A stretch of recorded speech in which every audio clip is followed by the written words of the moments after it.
0-15 against G2 Esports in their one and only win here on the group stages of the main event. Jensen will be running the LeBlanc into it. So pick and ban went stylistically as we were anticipating. Spawn or Vedius, what do you expect from the opening minutes of this game? Right, just before we get into that, I want to quickly talk about this LeBlanc pink because North American fans probably saw that Syndra Hudva and thought, ooh, this is really good. This is one of Jensen's picks. This is something that he has found a lot of success with domestically. Unfortunately, going up against a Jarvan, he doesn't want to run that risk. He wants something with a little bit more mobility. And honestly, gank setup. It can setup work well with the Sejuani early on, and it can roam towards the bot side of the map and has a little bit more versatility while still offering value in team fights. So I do quite like that adaptation and pivot, and it's also a champion that he is very experienced on and familiar with. Especially given how the games for Team Liquid went yesterday, the constant group, the constant look for the fight. I think that this is a little bit more of a crafty comp with a LeBlanc playing towards the side lane with the Tahm Kench. I'd like to see them slow down, be a little bit more methodical about their playstyle and not necessarily ram heads here. Well, both of these teams are fighting for a shot in the semi-finals. As we've alluded to several times already, Fengfu Buffalo 1 win 5 losses, Team Liquid 2 wins 4 losses. Nothing is guaranteed after this result. If you were Team Liquid and you were to be in the 2 and 5 bucket with both Flash Wars and PVB, it would be terrifying.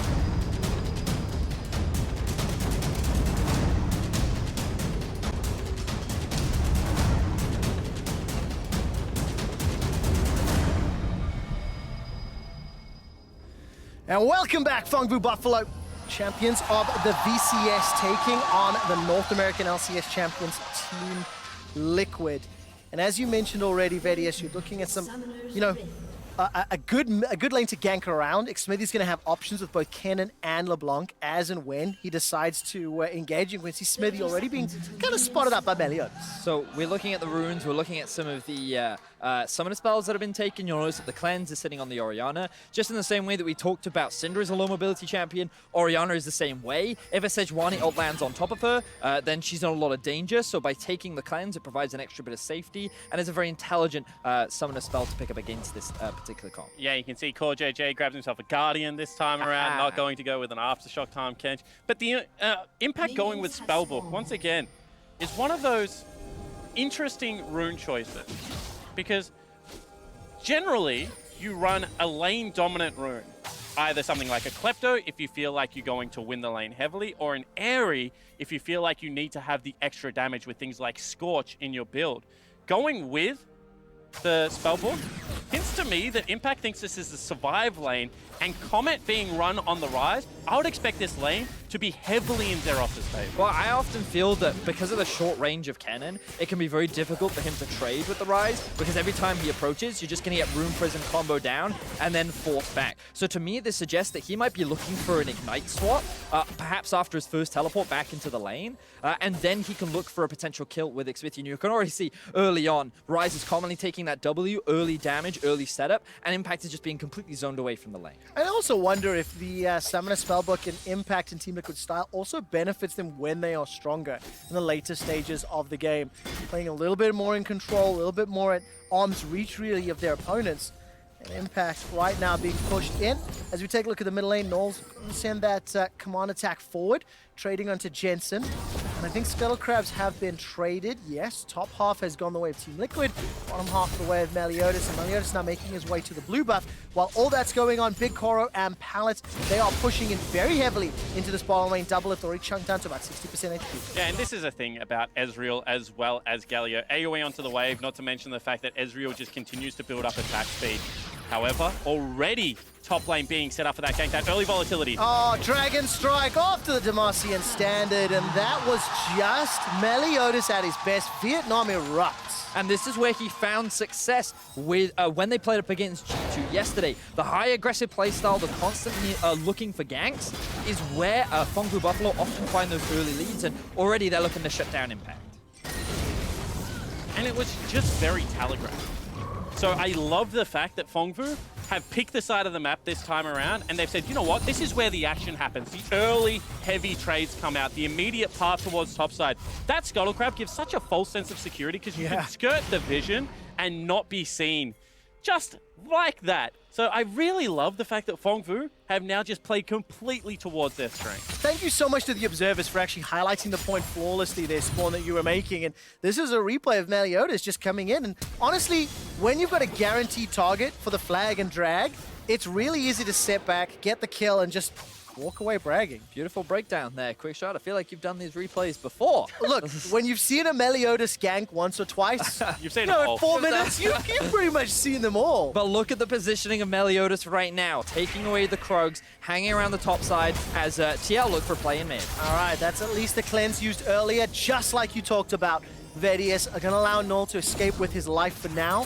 While that's going on, Xmithy starts to recall down in the river, and there is a control wall that's been placed up in the top, so Impact will get a little bit extra heads up next time Meliodas attempts. Just want to give props to Null here. Notice how the farm is even when there is still a massive wave working toward Nord's tower. So he's actually been playing this early laning phase extremely well. He's been trading very aggressively up against Jensen, and while many consider LeBlanc to be this early lane dominant champion, the thing about Orianna is once you get the Q and the W points, you actually have a lot of extra damage in your autos as well, so you can bully around this LeBlanc up until around level 6, and that's when you need to start being careful. In saying that, Vedi, they have set up the gank at level 6 because they've already burnt the cleanse. You know, one more chain landing there with a level 6 on the LeBlanc or on the Sejuani. That's a very easy gank. So Team Liquid's also done their homework. They've invested in the right area, but unlike the top lane gank, this one just pays off in a couple of levels. Yeah, exactly. It's more about getting that interest to come through and then claiming on the interest.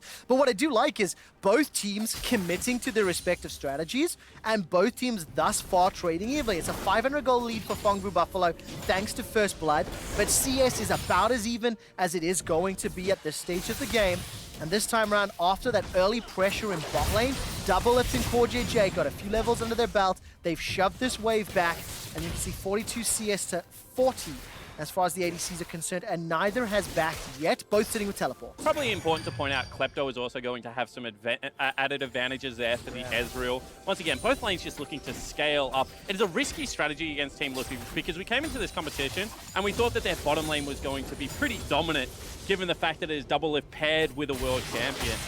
Potential gank now. All right, Meliodas once again. I'm looking for the flag and drag. The taunt comes in. That holds CoreJJ in place. The Devour Spit does come out, but Summoner Flash blown by CoreJJ. Oh! What was that damage? Piercing arrow, as well as the tongue lash, and that just absolutely obliterates Palace. And Fongfu Buffalo were not expecting that. Nor was I. Doublelift finds himself a counter kill by Mac putting all those points in the queue. The early damage, something you have to respect, and this is why so many people praise CoreJ's Tahm Kench, that extra survivability that it provides to the duo of Doublelift as a play now being set up towards the top. There is no flash on Zeros. Slicing Maelstrom's available for Impact. He's got flash up, throws down the stun, throws down the ulti. Xmithy's busy tanking up the tower, but there's no follow-up. Jensen wasn't there. Impact's now dropped low. It's a little bit sketchy, but it will finish clean as Jensen secures the kill.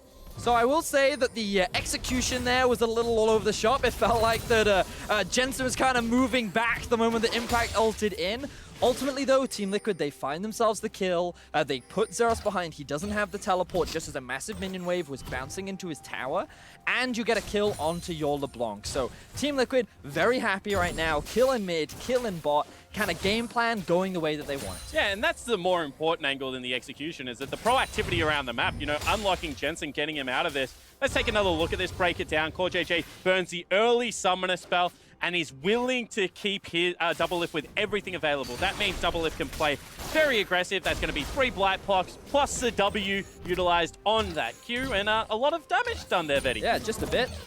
Excellently played there by the bot lane of Team Liquid, and now the gold has been equalized. So even though Meliodas find that first blood up towards the top side of the map, they haven't really found many other opportunities outside of that one. And even though Nor wasn't the recipient of that gank in the mid lane while his cleanse was down, Smithy and Jensen moving top to get, into Zeros' face, who had been the, tip of the spear as far as the PVB strategy was concerned. You cannot fault the decision making. Plus 10 CS. TP is, 25% away from cooldown.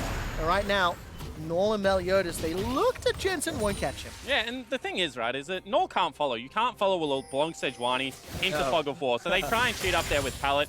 However, after the bottom lane gank, he wasn't going to be able to make it in time. So you kind of win 2 areas of the map. simultaneously, because of how poorly that bottom lane gank went, now, like, idea was great, but I just feel like this is Meliodas maybe being a little bit over-aggressive in the early game, because I don't feel like he needs to win. Oh, good trade here from Jensen. He's run out of mana though, so he can't follow up after.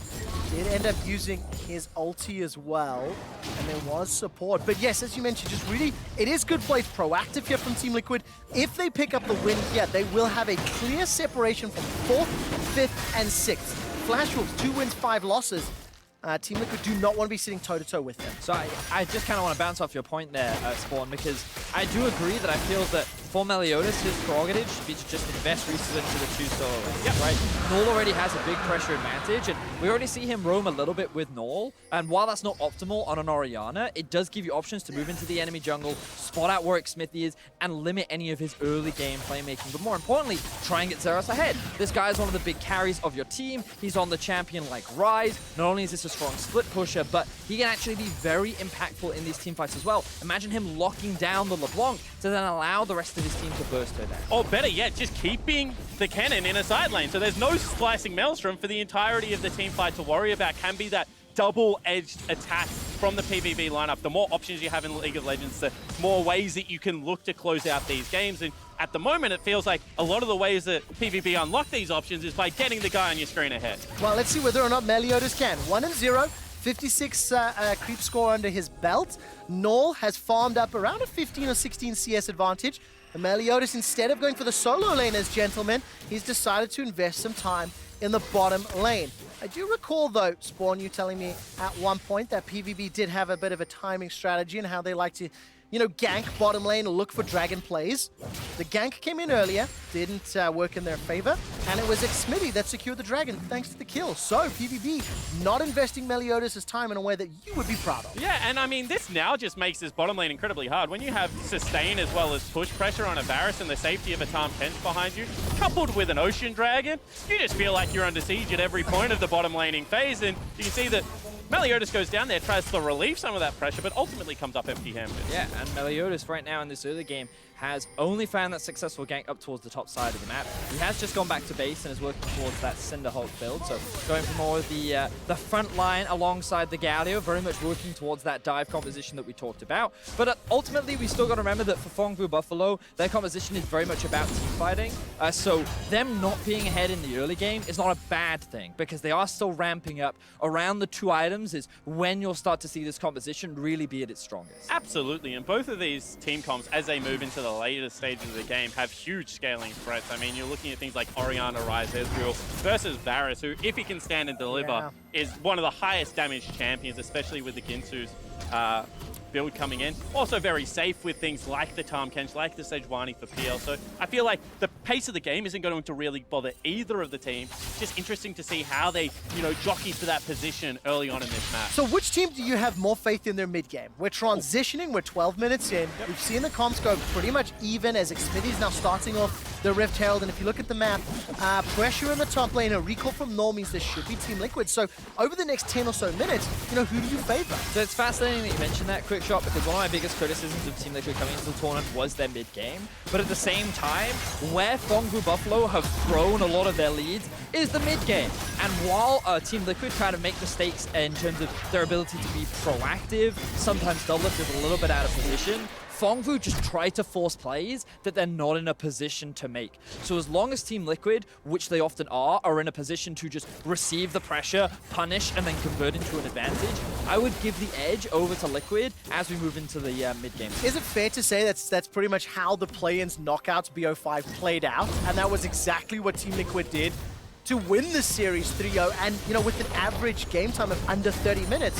So Jensen's going to be doing some wave clear here, a little bit of pressure from Null, but nothing to really worry about. And yeah, as you say, this is just kind of what we've come to expect from TL versus PVB, considering we've seen them play now 5 times in the last week. However, what I will say is that swap into Rift Herald is a proactive play. The dive on top lane was a proactive play. So whilst we've seen the great punishes in the bottom lane, this is TL trying to add more strings to their bow, and I think that that is making them a better shaped around team. The roams are hurting them. You know, they're down in mid lane CS. They're starting to lose turret plating. But as long as Jensen is having an impact, I feel like this is an area where you can start playing yourself into the MSI game. I mean, it is a little surprising because I remember game 1 when they played up against each other, and we had something like 30 kills in 28 minutes, and we've definitely moved away from that style, but I remember Deficia saying early on that he hates seeing Fonku Buffalo play slow, and it's often because they don't really know how to utilize this slow game plan, and for Team Liquid, this is the best case scenario for them to be in. We already talked about it in draft. We talked about how they've kind of returned to their style, returned to comfort, and so far, things are going exactly to plan. I mean, really nicely done. Just before those turret plates fall, the Rift Herald is used in the bottom lane, gets at least 2 or 3 here. Taking good items, you've got Luden's Echo now on Jensen. He's going up into some thrift shopping from Null. As now Smithy's making his way up. Those big items are starting to come in. Protobelt for Impact. That's a very nice dodge from Jensen. Gets all the way out, goes all the way back in. Glacial Prison comes down, and the Shockwave's not going to do a whole lot. The chains will root in Meliodas. That's a distortion. Jensen's looking to try to get more burst damage down, but he doesn't have it yet. And the Golden Aegis will help out Meliodas, but Tower First Blood secured by Team Liquid after the Herald down the bottom lane. I love watching that exchange because no one did damage to anyone. Yep. Both mages were trying to hit the tanky junglers, and so no one ended up coming out on top. Everyone just ended up walking away, but that also meant that there was no pressure being applied towards the bot side of the map, which really allowed Doublelift and Core JJ to secure that tower. So much gold has been invested into the carry of Team Liquid, where Doublelift is now 1,000 gold up on his lane counterpart. Yeah, now I want to see what they do with him, right? Do they park him mid lane? Is this a 1-3-1? Then where they're going to send Jensen into the longer lane? That's where Orianna starts to struggle. You know, do they look to play a little bit more with impact with that spellbook in the long lane and, you know, maybe send Core JJ and Doublelift top and still allow the kill threat for Jensen and Smithy to exist? Because, you know, we keep talking about it, but when you're playing this proactively, when it looks like PVB are the ones playing on the back foot, TL just dictate everything at this stage. And that's going to be perfectly fine for Team Liquid and North America. They're very, very content after 15 minutes to be at this even footing, knowing that it has been TL after conceding the first kill that have made all the plays. 2 dragons to their name, both of them Ocean Drakes as well, going to be so valuable over the next, 10 or so minutes. Doublelift has got that Blade of the Ruined King, got himself those Berserker's Greaves, and that can just park off in that middle lane to defend that tower and unlock Impact and Jensen in those side lanes if they so desire. And you just saw Big Koro expend his teleport to get top lane. Jensen looks aggressively onto him. This is a race against time. Who can come up with a kill earlier? Jarvan plus Orianna or the LeBlanc in the top lane? It's going to be very difficult for Big Koro to fend off Jensen, I feel. Lane assignments are a bit all over the place, but here we are, collapse on the Team Liquid. All right, Zeros is going to use that round more. True Shot Barrage comes down. Core JJ's already flashed. He's still got Summon a heal. Pallet goes in with the ultimate. He's under the tower in a 4-on-2. Core JJ escapes. Here comes Impact. Flashes forward. Instantly gets rooted and stunned down. That was a Maelstrom that did nothing at all. Jensen's waiting in the wings, though. He's distorted over. Flash forward. Beautiful stopwatch from Pallet. That will keep him alive. But now the tower is under pressure. And in what ends up being a lot of spells invested, nobody dies. The tower is at risk of crumbling, though, and this will be the second of the game. Now Null, he steps far too far forward, uses the cleanse and the flash. It is not enough. Piercing arrow from Doublelift picks up the kill. A little bit of a comedy of errors there. Team Liquid come out on top. And while it was Fongvu Buffalo that tried to force the fight, it is Team Liquid that walk away as the victors. They secure themselves the mid-tier 1. Doublelift picks himself up another kill, and is simply a matter of Team Liquid doing what they did in the play-ins, doing what they did in the first round of groups, sit and wait and look to punish the Buffalo. It looked way better this time, though, when the Doublelift and Koji got jumped on by everything, and they didn't panic, they just walked away effectively. And this is the thing, right? As we get ready to check out a cool snipe again, in the race against time, you're never going to bet against PVB. They're just willing to pull the trigger. But as you mentioned, the absorption this time around, the comfort of something like the Charm 10, just looks like Liquid were prepared for this style of game, and they have been able to eke out those small advantages that are turning into that big snowball. It certainly is, and I loved, as you mentioned, Quickshot, the patient play from the side of Team Liquid. They knew they had the teleport advantage because they just watched Big Koro TP up towards the top side. They had Impact join the fight, and while he couldn't quite land that Maelstrom, he got enough poke and chip damage to force Fongfu Buffalo out of the fight, which then allowed Team Liquid to say, you know what, we have a numbers advantage. We have a flanking LeBlanc coming in. We can zone them off the tower. At the very least, we can trade a kill for a tower. But then they knew they could go for more, and they never overstepped their bounds. They just played within their limits, and are now escalating that gold lead to 1K. Oh man, Team Liquid, they're just getting more and more comfortable, you know. 1,000 gold, like you mentioned, 2 items coming in across the board, but every single thing PVB have done, Team Liquid had an answer for. And, you know, I want to commend the growth that we've seen here from Team Liquid. But as a viewer, I'm a little disappointed. I always like the high-tempo PvP games. I think it's where they shine a lot. And now Zeros is going to get stunned up. You cannot escape the Realm Warp when somebody with CC's in your face. And he just concedes another death. This is just all TL, and it feels like it has been for 15 minutes. Yeah, it certainly has. I mean, the opening play was in PvP's favor, Yes. but since then, they've not been really able to find anything they're looking for. And it's not like they don't have the tools. They have the hard force. They have the Orianna that they're able to beat G2 out. This is a composition that they can play fast with, but never had the control that you need to go for those aggressive plays. Now you can see Team Liquid moving towards the bot side of the map, slowly pushing their vision in deeper and deeper. Fongfu Buffalo looking for a potential fight, but I don't know if they have the confidence to go for the all-in just yet. There's no Glacial Prison from McSmithy. He used that onto Zeros earlier. Here comes the flag and drag. Nobody's knocked into the air.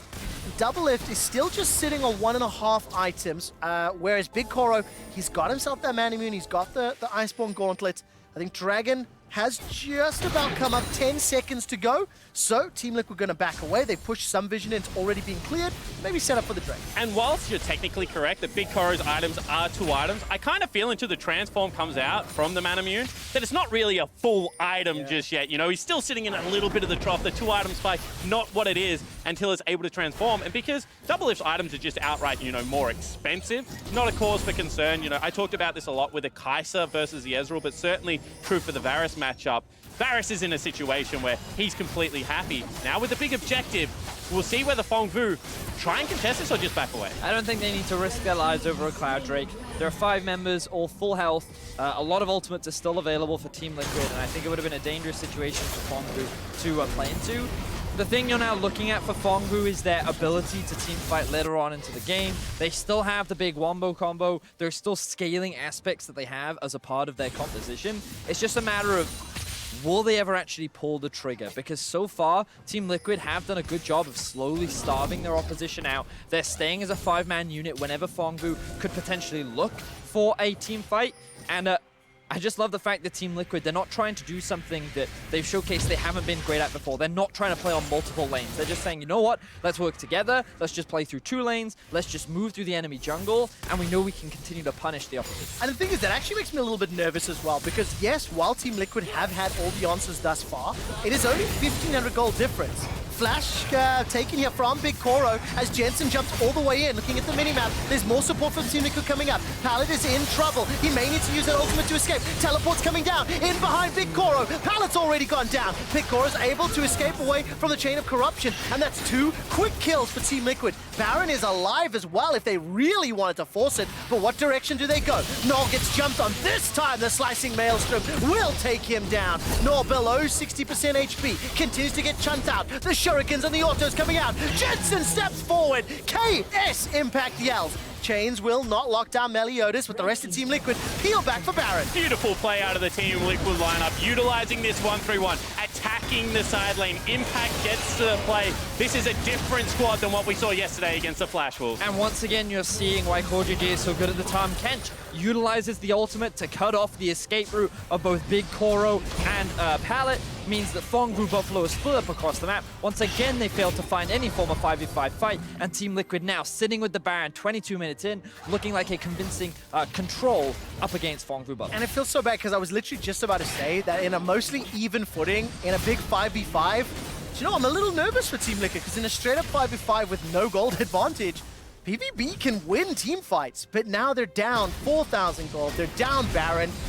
Team Liquid already have a comp that can play multiple lanes, so now it starts to get incredibly difficult, and it all starts from this catch by Jensen and Smith. And what you have to concentrate on is the ability for the Tahm Kench and the Varus to make their way to the play before Orianna can even start moving. So even though this looks like a 2v2, it is a 4v2 in reality. Meliodas can't join here. There's nothing he can do.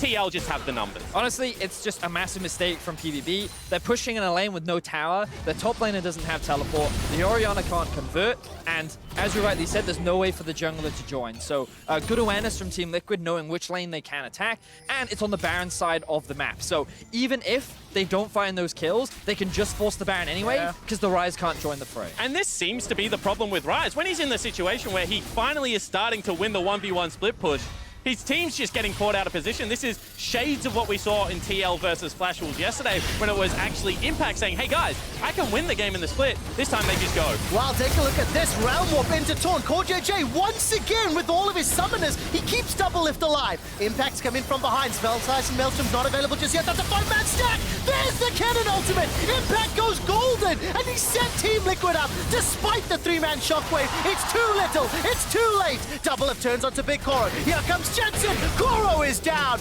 Null is running for his life, and Team Liquid, they get jumped on, but they finish the fight. Desperation takes over Fongfu Buffalo as they go for a last-ditch fight, but unfortunately they cannot pull it off. CoreJJ with the beautiful execution keeps his AD carry alive, and Team Liquid look for revenge as they shut down Fongfu Buffalo and look for a 5-0 record over the opposition. And you can see why the priority on the Tahm Kench ban has been there the entire time against Team Liquid. CoreJJ looks like a different player on the Toad in the bottom lane. Such an impressive performance. Every time there's a fight, he's just saving someone. Wow, that catfish spawn is definitely helping Team Liquid. And do you know what? Call him a toad. I know. I just read it's really salty about it right now. Shout outs to you guys. We know it's a catfish. We're doing this to troll you. But, I mean, when you take a look at team fights like this and you can see how the Kench is unbenched, 2v3, 2v4, and just zero panic from CoreJJ. I mean, honestly, like, if you're ever going to pick a fight, that's the best time to do it. Jensen is top side of the map with no teleport, and there are only 2 members sitting in mid, so they think that they can go for it. So they go for the commitment. Unfortunately, they can't get it. Initially, this actually looked pretty good with the shockwave, but unfortunately, with no front line left to play around and the 2 carries being collapsed on by the 4 members of Team Liquid, there's very little that Fongfu Buffalo can do following up from the shockwave. And it's also just about positioning as well. If you don't have a front line standing on your side of the map, what are you retreating back to? What does your line of fire look like? And you can see that the champions of TL are just better, especially in the case of LeBlanc, of being able to traverse over terrain, being useless and play that harrying game. So it was a optimistic fight. I feel like Fongfu probably had to pull the trigger eventually against this comp, but now the bleed out, you know, especially without the flashes available, just continues. Yeah, and I mean, it's the gold lead extends 6,000 gold, 6 towers to 1. While this is going on, by the way, there's an engage in the bottom lane and the top lane. Zeros goes forward, but there's not enough support yet. Finally, Pallet arrives. While that's going on, Big Koro's taking out in the top lane. Chain of Corruption starts to spread. Pallet's going to get locked down as the Cataclysm comes out. Zeros will fall after. It's a double kill for Double Lift as Jensen picks up a 3rd. Impact got 1 in the top. Jensen's able to get away from the shockwave, and Null is the last man standing. 26 minutes into the game, and Team Liquid are looking at the Nexus. Yeah, they're going to push to win. You can see how safe Double Lift is. Impact grabs himself a solo kill as well, and TL will pick up the win. Absolutely beautiful game from Team Liquid. Null will get locked down, run down, shut down. It's an ace for Team Liquid. They will pick up their 3rd win of the MSI group stage, and for now, Team Liquid takes sole control of 4th place. Beautiful stuff from the side of Team Liquid. Expectations were that they would be the heavy favorites. They've already beaten this team 4 times. They now round that up to 5. And as we said at the beginning of the cast, it felt like that every time Team Liquid